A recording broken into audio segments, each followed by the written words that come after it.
46. Hello and welcome to episode 1345 of The Sleeper and the Bust. It is Friday, September 20th. I'm your host, Paul Sporer, joined this morning by Justin Mason.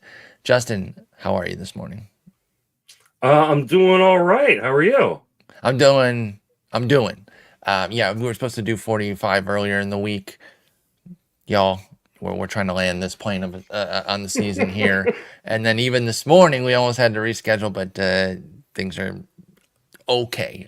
My girlfriend got a little bit of a stomach issue, had to run her to the ER or to the urgent care this morning to get that taken care of. Hopefully everything's okay. But we're fitting in the two steps here. We got to help our our folks that are still fighting it out. We got to help them with some two-step starters. But we have to start with the Shohei game yesterday because, I mean, there's one thing about going 50-50, something no one's ever done. There's another thing to do it in style and casually drive in 10 runs in a 20-run barrage where he also rips 3 bombs and steals 2 bases. Is Shohei Ohtani the best baseball player ever? Oh, yeah. I mean, I didn't think there was that much doubt way Same. prior to this, but I really love the freezing cold takes of so good. Bill James. So good. Yeah. I mean, he's the greatest player ever, and we are so fortunate that, I mean, you and I are, you're in your 40s, and I am about to be in my 40s here in a few months, and we've gotten to see multiple generational talents over the course of our lives and our baseball fandom. Junior Trout, Ohtani at the top as far as like hitters. And of course, some magical pitchers, Kershaw, Pedro, Scherzer, Verlander, the Braves trio. The generations of baseball that we've been able to consume have been unbelievable. And to actually have the best player ever is crazy. And obviously Ruth was amazing. And, I know he didn't play in an integrated baseball, which matters and is worth pointing out, but is also not his fault, right? You can only do so much. Like Ruth can only do so much about that. But yeah, for me, it's Ohtani, and I don't think it's recency bias. The dude is just unfreaking believable. By the way, what does a day like that do in the standings? We talk about how things still move plenty down the stretch here. 6 hits. He goes 6 for 6 with 4 runs, 10 ribs, 3 homers. That's a damn week for some offenses. It certainly is a week for a lot of players. So just unbelievable what Shohei's doing there. By the way, I don't know how clued in you are on this. Jason S., the guy who is holding the top 2 teams in the main event, has Ohtani on both. Oh, that doesn't surprise me at all. Yeah. It legitimately yesterday cost me first place in the league. I believe it. I mean, again, the impact of that one play, let alone if your opponent had anybody else do well. Just crazy.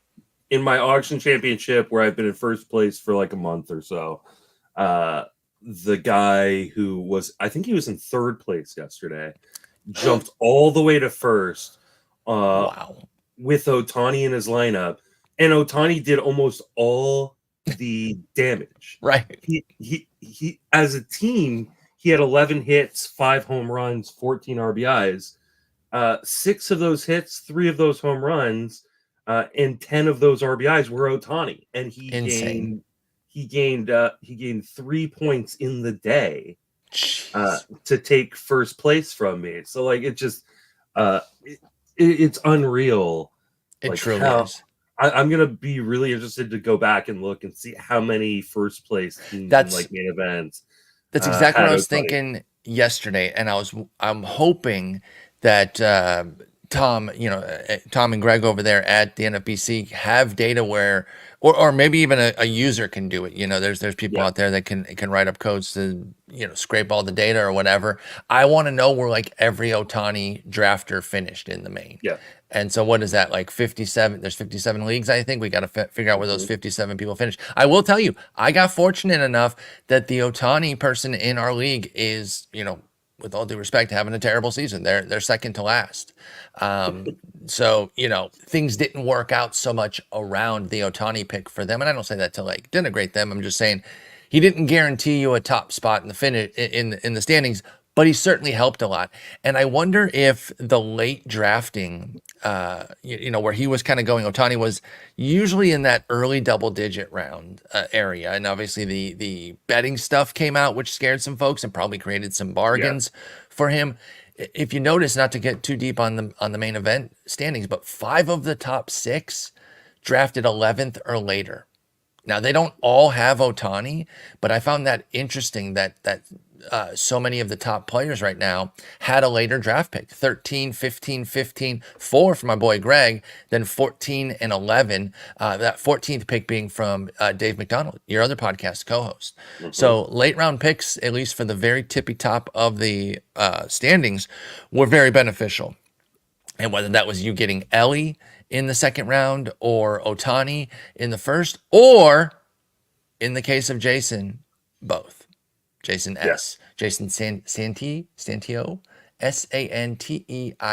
Get a bunch of vowels in a row there. Throw a consonant in there, Jason. Come on, help me out. Hey, he can afford as many. He can afford all the vowels now. Like because you know why? He's also 21st. He's first, second, and 21st in the overall. Jason S having an amazing season. I need to learn how to pronounce his name. Those 3 vowels at the end tripping me up. Jason, if you listen, hit us up. I'd love to have you on. Yeah. We're friends on Twitter, so you know I know Jay a little bit in the virtual space, but yeah, if you listen, let me know how to pronounce your name properly there. So you deserve that respect for sure. Let's get into some 2-steps. It's a tiny list because we're going into the final week of the season. And there's actually a decent handful of 5-game weeks. And so no team has 2 guys going. There's also a bunch of studs going. So when you shake out all of it, it's like a 12-person list here. So we don't have a ton of choices to go for in terms of like the streaming world, which will be interesting, right? Because the people are going to have to make some tough one-start decisions. And then, of course, you have to worry about that getting moved or shortened, et cetera, et cetera. So let's dive in. Let's start with Arizona. Eduardo Rodriguez. Now, if you're wins chasing, you might feel like, oh, I can go for Eduardo here because the Diamondbacks are so good. But Jason, they get the Giants at home in the early part of the week, which is nice. But then San Diego comes to visit. So it's a San Francisco-San Diego 2-step for Eduardo. Like I said, I think for me, the only thing I can find is if I'm just purely chasing wins and I can take a ratio bludgeoning. But do you see any love here for Eduardo Rodriguez coming off of a couple decent starts in a row now, including a trip to Coors where he fanned 11? What do you think of Eduardo? Oh man, I think this is one of those, like you said, if you're kind of purely wins chasing, the hard part, and you know, we'll kind of mention this throughout the show, is like I think, and you kind of alluded to, like there's going to be a lot of these 2-steps that they're more like 1.5 steps. We'd be okay with that for Eduardo, though, because the hard one is second, the San Diego one. That's true. So skip that one if you want. I mean, you know, maybe you don't want it skipped, but yeah, if it's shortened, if he only gets to go one time through and he puts up 3 decent innings with 4 Ks, I think you might be okay with that against San Diego because they're scary. Yeah. I think I'd be all right with that as well. Yeah. San Francisco, I know they just they almost swept the Orioles. They won 3 out of 4 against the Orioles, but the Orioles are just playing like absolute dog shit right now. So let's hope that continues for 3 more games, please. We're going to Baltimore tonight. The Tigers are. I'm wishing you guys luck. I do want to see the Orioles, you know, get into the playoffs. And I do too. I don't want them out. I just want 2 of 3 from them in Baltimore. Then they can win all next week. I don't care. I got nothing against Baltimore. I just want to beat them. Yeah. So, yeah, I think I might roll with this one for the first half and then hope that Erod doesn't get blown up in the second half or, you know, but if you're looking for like multiple wins, I don't know that Erod's the guy for you because I mean, you're right about it possibly getting hit there, especially if they're like reworking the rotation or whatever to try to figure out what their playoff situation is. Mm-hmm. But I do like the win opportunity against your Giants for Erod. I will say that. Well, Dean Kremer goes on the road twice, which the way we've been playing with Baltimore pitchers lately, you'd think like that automatically takes him out. But he's running the reverse this year, where he's actually been markedly better on the road, and not just an ERA, surface level thing. 445 to 394 is the ERA, but then the whip goes from 137 at home to 114 on the road. We're seeing similar strikeout and walk ratios. Believe it or not, it's actually a big home run barrage that is pushing that ERA up for Dean Kremer. He's allowed 12 at home in 61 innings, 5 on the road in 64 innings. 64. But he goes to the Yankees and to Minnesota. How do you feel like about that with Dean Kremer?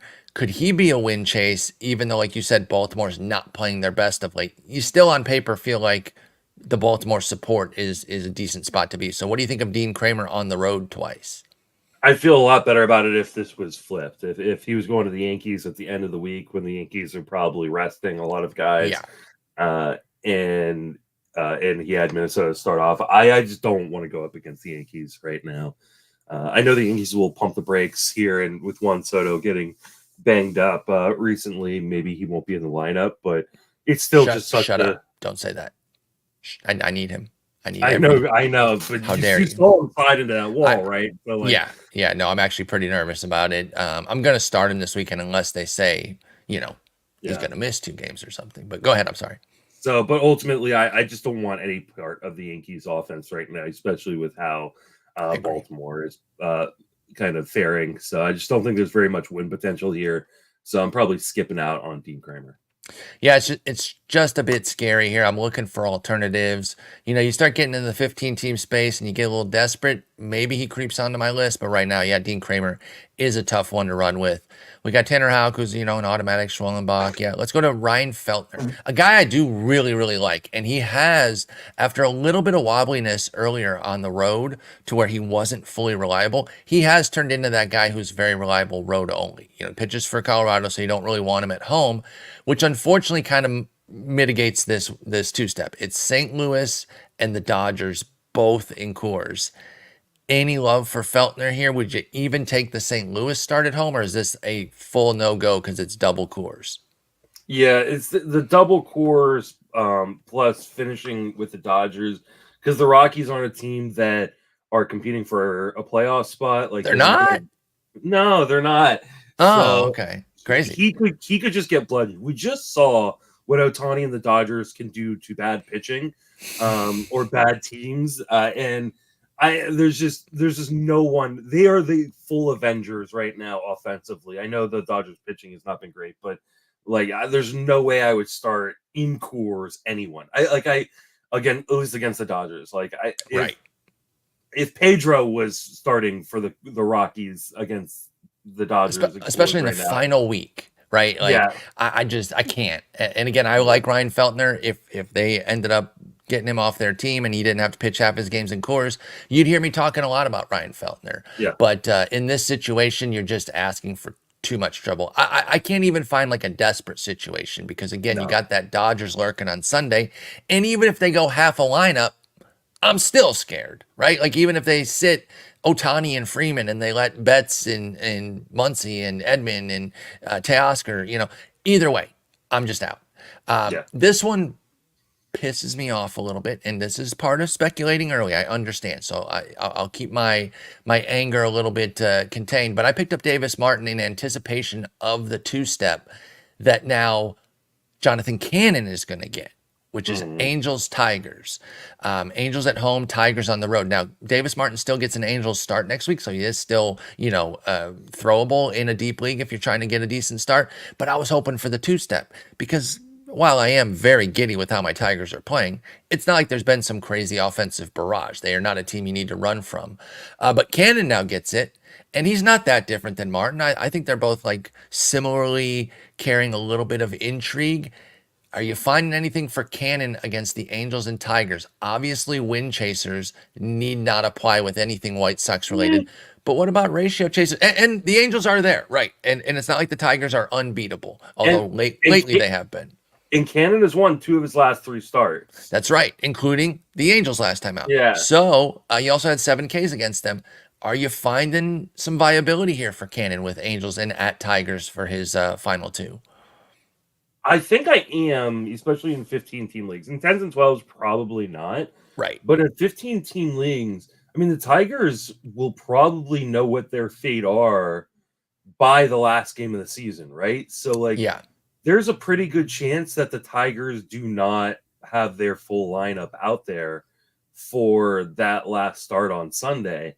And so, like, Cannon is going to go up against an Angels team, which is borderline AAA, and then may face the AAA Tigers. Whoa, relax with that. I'm just saying, because they're resting guys, and not because we've clinched our playoff spot, because and we are playoff spot on Friday, right. So I like where your head's at now. Okay, you won me over. I'm in on this now. So I mean, I think there is some risk because, like, into those 3 starts that I was just referencing, he had 5 ERAs. So, like, there's obviously some risk to your ratio, so you kind of see where your ratios are at. But if you're win seeking, I actually don't mind this at all because I think there's a chance that Cannon is facing kind of some depleted offenses coming into those games. One, because they suck, and the other because the Tigers aren't pushing their biggest lineup out there is the speculation. So yeah, I agree that there is some 15-team viability here. Again, I was on the Davis Martin move. I picked him up last week to avoid a potential push for him this week in Fab. Another guy that was like that is also in this LA Chicago White Sox mix. It was Jack Kochanowicz. He was being looked at last week in anticipation of his 2-step this week. And I think he faced the White Sox this week. So like Cannon, he got 2 in a row against a crummy team. So he gets at the White Sox and then Texas to end the season. We're not too scared about that either. Could Jack Kochanowicz become a sneaky play where maybe you could even anticipate perhaps a win? I know that sounds crazy for an Angels pitcher, but is it similar to Cannon? I mean, Kochanowicz, and I just got to say, I'm really grateful that you are the host and I have to throw out the name first. I got you. I can pronounce that right. He just faced both the White Sox and the Rangers here in 2 of his last 3 starts as well. Went 7 innings and he only gave up 1 earned run on a home run to the White Sox, and then went 6 and gave up 3, though no strikeouts versus Texas. That one was wild. 0 Ks, 8 hits, and he survived. Yeah, so like you're not going to get very many strikeouts, but there's a chance for a win or 2 here. He will go deep enough into the games to kind of have the opportunity. Right. I think I would prefer Cannon, but I could see you doing worse than Jack Kochanowicz this week. I would prefer Cannon as well. Is Cannon your number 1 so far? Is it Cannon, Erod, Kochanowicz, Kremer for us right now, or do you have Kochanowicz ahead of Erod? No, I think that's the right order. Okay, so far we're Cannon, Erod, Kochanowicz, Kremer, and we're not considering Feltner in any format. Landon Knack gets a pretty devastating 2-step, but he's a Dodger. And so if you're wins chasing, I feel like you got to have at least a modicum of interest. He gets San Diego coming to visit, and then he has to go to Coors. He was the big beneficiary of the 20 runs yesterday. Mm-hmm. He pitched on Wednesday. He threw 5 scoreless against Miami. So he didn't need that run support anyway because he dominated. So he bounced back from his ugly start against Atlanta, which, you could have avoided that with Knack anyway. It's not like you had to start him for that. But he bounced back with a gem at Miami here. I have him on my team as kind of like I want to have access to starts, but right now I have him out on the outside looking in. What do you think about Landon Knack? Could he be nice for this 2-step here? Are we worried? Or actually, are we excited that maybe he does get like a longer leash because they want to protect the pitchers who are going to be in the playoff rotation? Or is Knack going to be part of the playoff rotation? I guess there's a million questions there. What do you think? Yeah, I mean, I think there is a chance that Knack is in this playoff rotation. I mean, I'm pretty sure, didn't they send Bobby Miller back down to the minors? Right. So where he belongs right now. Yeah, where he absolutely belongs. Though there were, if you subscribe, and I just recently subscribed to Lance Bredestowski's newsletter. Highly, highly recommend. The day he was sent down, Bobby Miller was sent down. He did a little piece on Bobby Miller and kind of the improvements over in his last start, and so he's actually a little bit more intrigued by Miller for next season than I think a lot of people. That encourages me. And I love Lance doesn't. Lance does amazing work. So Lance rules. I watch his YouTube. I didn't know he had a newsletter. I'm going to be subscribing to that this weekend. It's just little hits. It's definitely worth it. But I mean, right now, I think Landon Knack is in this rotation. So for the playoffs. So could that mitigate the Coors start then? I think it could. The question is, would you even want to start him at San Diego or versus San Diego? And I don't know that I really do. I think it's really.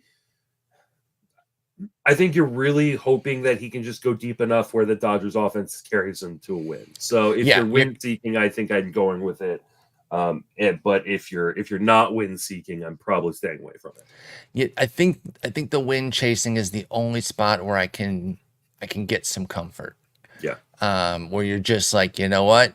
He can go 5 innings, 4 runs, but with that offense, maybe he still gets a dub and you're comfortable with it. Okay, that's something I could certainly see. So, yeah, be careful with Knack. I think he's on the table, and like I said, I'm glad I have him on my roster just in case I want to make that choice. But I'm leaning toward no right now. This guy, it was borderline of including, but I am curious where your confidence is because both matchups are pretty tough for Luis Severino. Now he's on the Mets; they're playing well. He himself is pitching well of late. He's running 4 straight quality starts in a row and pretty strong over his last 7 combined. He goes to Atlanta and to Milwaukee. 2 tough spots, 2 quality teams. How do we feel about Severino down the stretch here? Again, 15s, I think that's a lock. You're starting Severino everywhere. So I'm thinking 10s and 12s is where the question mark comes for Sevy. What do you think?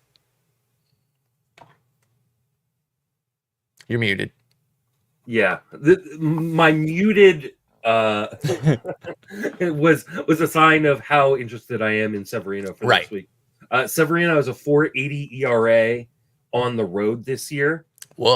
He's been much better at home, where he has a 2.96 ERA. He's struggled with home runs on the road.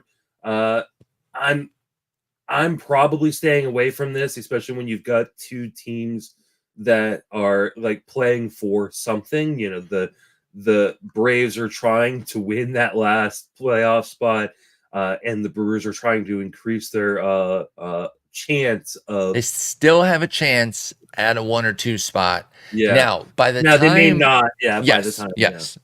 But you have to make the decision beforehand, right? Yeah. And so, if they're fighting for it, they're going to give Severino the A lineup. If not, he might get a B lineup, which could make that a bit more intriguing. Does he do enough damage in Atlanta that at Milwaukee might not even matter? That is possible. This is very risky. I do see some avenues for it, but it's really more in the chase mode where I can be a bit riskier.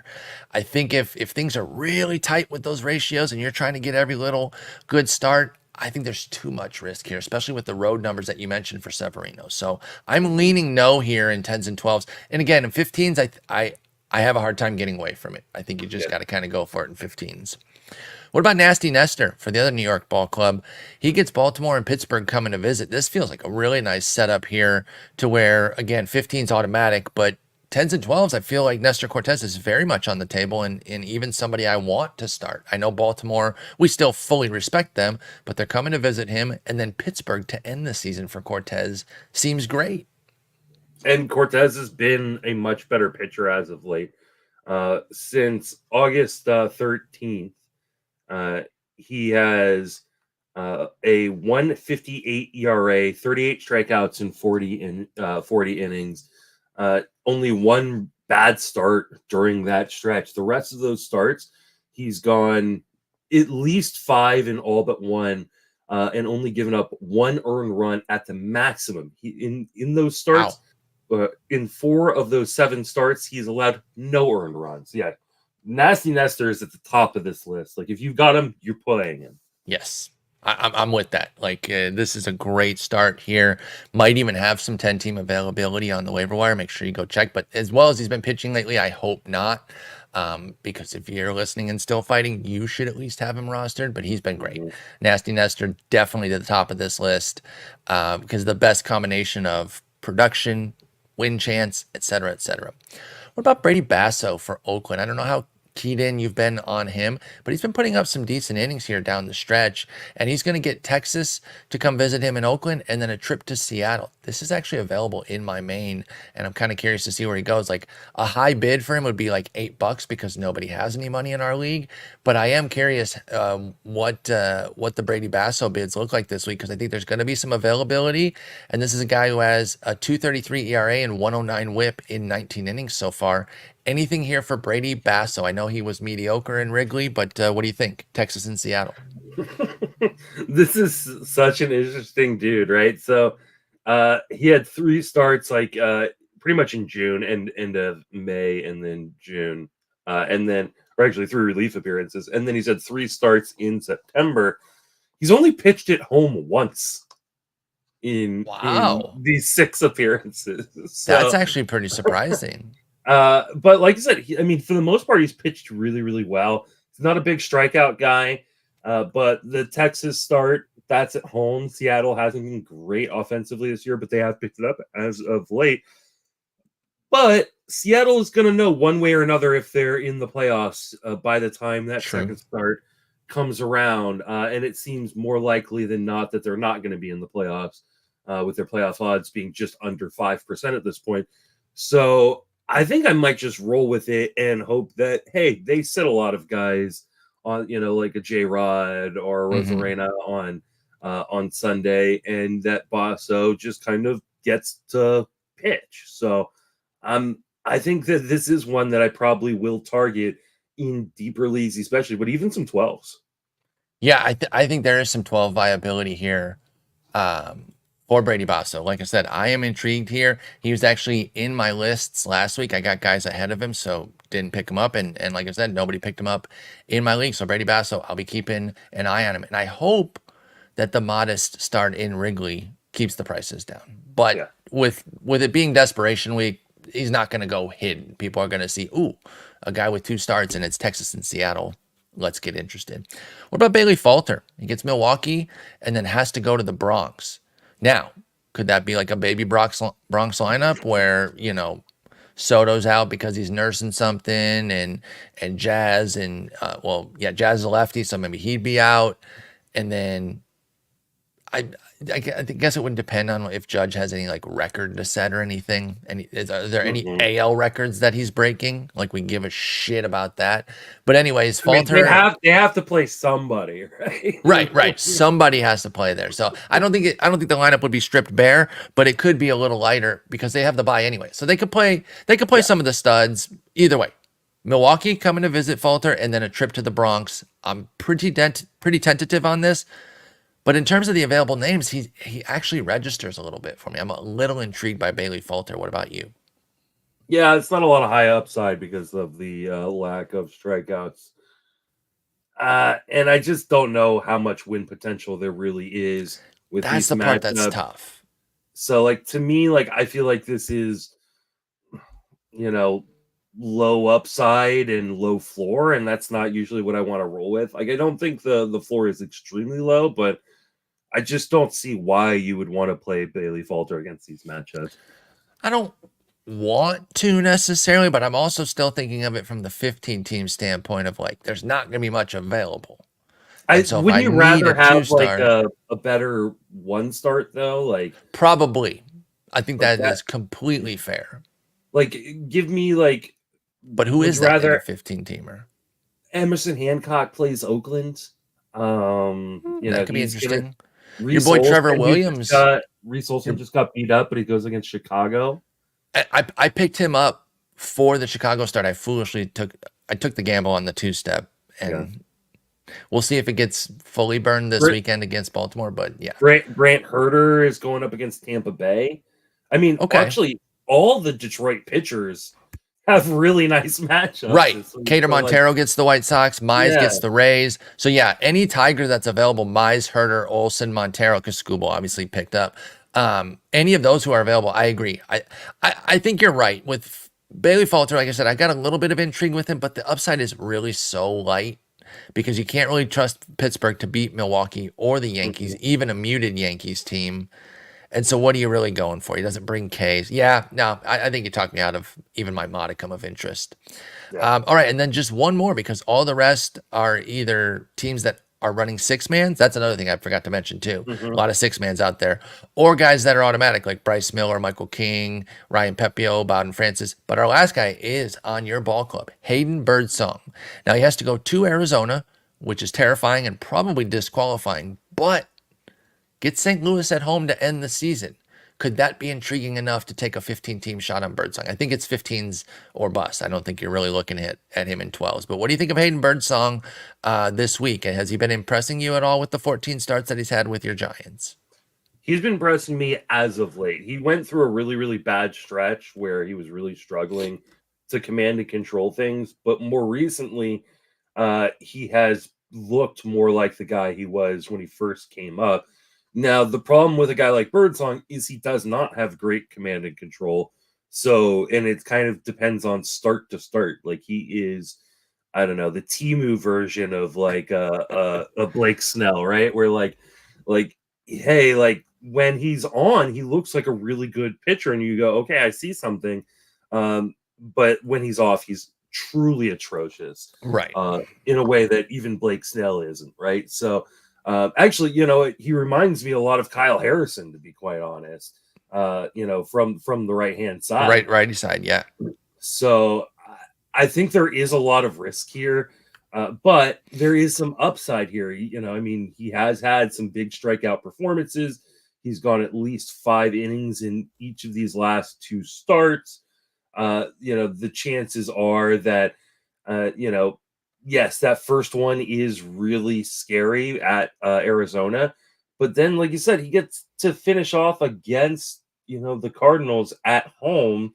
That's And the pretty Giants nice. aren't playing for anything. So, like, they could easily just let him go and say, hey, we're going to let you go at least 5 here to give yourself a chance to get a win on the last day of the season. Mm-hmm. So, like, 15 team only, and if your ratios are sketchy at all, I wouldn't do it. But if you need some strikeouts and potential win, like I can understand going for it.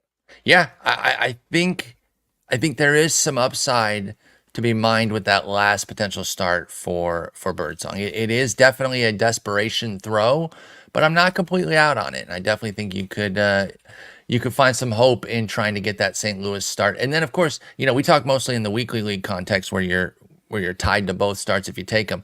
But in a daily league situation, obviously skip the hell out of that Arizona start and then stash Birdsong for the weekend start just in case you need it type of deal too. Like don't wait until Friday when everyone else is kind of looking at the weekend starts. Roster him on like Tuesday or something after the Arizona start for Birdsong. But this is once again, like, unless I need volume for strikeouts, I would much rather take some of those like really decent 1-start matchups. What about your boy Trevor Williams returning? He gets Philly. No. He did so well for you, though. He returns today. Could he do anything today to make you confident for next week, Trevor Williams? The only place I would start Williams is in a daily moves league where I can see what the lineup for Philadelphia looks like before. If Philadelphia is like sitting Harper and sitting because they've already wrapped up the first round bye, then like I could make the argument for it, but I don't want to mess with Philly while they're competing for. I agree. Be careful, but I just Trevor Williams was amazing before going on the IL. My boy, he gave me a lot of amazing stats for my bench. He dominated your bench. He was your best bench guy for sure. What about like Miles Michaelis at your Giants on Saturday of next week? Is there any interest in something like that? Mason Black facing the Cardinals on Friday. Like, you like those two guys in 15 teamers? No, not enough upside, right? I just think there's so much risk for a guy like Michaelis who like just allows so much contact, and there just isn't enough strikeouts to warrant like the risk that is there. Like, like while the Giants aren't the best offense, they can. They just put up like 10 against Baltimore, right? So like they can just hit you around and Michaelis is one of those guys that he just lives in the zone like 92% of the time. So like he's always gonna be like one of those guys like that can get hit around. In terms of like upside on a 1-start, I'd probably prefer either of these next two guys over Michaelis and Mason Black, but I'm not that giddy for Zebby Matthews or David Festa. Do you see anything for either of them on this sinking Minnesota ship? I mean, I see that it's Miami. Like that to me is For enough Festa, to go. it's Baltimore for Zebby. Oh, sorry. I was thinking Simeon Woods Richardson. Yeah. But like, hey, for Zebby, like it's Baltimore has been struggling, and you're probably not getting their A squad, the second to last day before the season. So I can make the argument, especially if we see like by the end of the weekend that a guy or that Baltimore has clinched a playoff spot, which like they could do here, fairly quickly. Zebby goes on Saturday. So again, if you have the flexibility to kind of have that start on your roster and then maybe put him in your lineup on the weekend, I think that's more intriguing for Zebby Matthews. And then Festa against Miami, yeah, I could actually get there. I hadn't looked at his matchup. I was just looking at the names. The problem with Festa is he hasn't been going very deep into games. Right. Even now, Miami is pitching well. Miami could be the elixir for that, but the Angels ran him up. He wasn't great against Cincy. He was pretty good in Tampa Bay, but yeah, he's just been sketchy. I will say this. I like both Zebby Matthews and David Festa for 25, a decent bit. Too. I'm just saying right now they're a bit shaky. But there are some good 1-starts out there. Everything obviously is so tight. We have 1 league left. It's very, very difficult to make the best decisions or to make perfect decisions, but you make the best ones you can with the data you have. We'll do the best we can to help you out too. Are you and Jason getting together on Sunday? We are. Excellent. So you'll have a fab episode. We will not be there for the last week of the season, but we will be there for this week to wrap up the last fab of the season. Excellent. And then we'll come back in the off season. We will have a Monday episode, and then that might be it. We'll see if we can do. We'll probably do something on Friday to like at least get people situated for the weekend. But probably only 2 episodes next week, and then a little bit of a break. Maybe 1 here, 1 there for a couple weeks. October a little bit light, and then we ramp it back up. Pretty much starting with the Arizona. We're not going away, so we're not going away. Don't unsubscribe. A lot of content. Yes, during the off season. It'll probably just be once a week in October. Until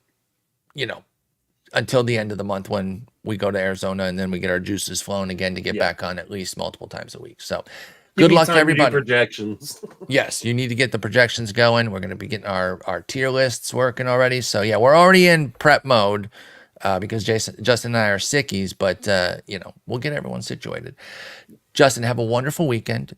Yep. Good luck thwarting that Ohtani team in your league and bringing home your titles and money spots. And we'll talk again on Monday. Take it easy.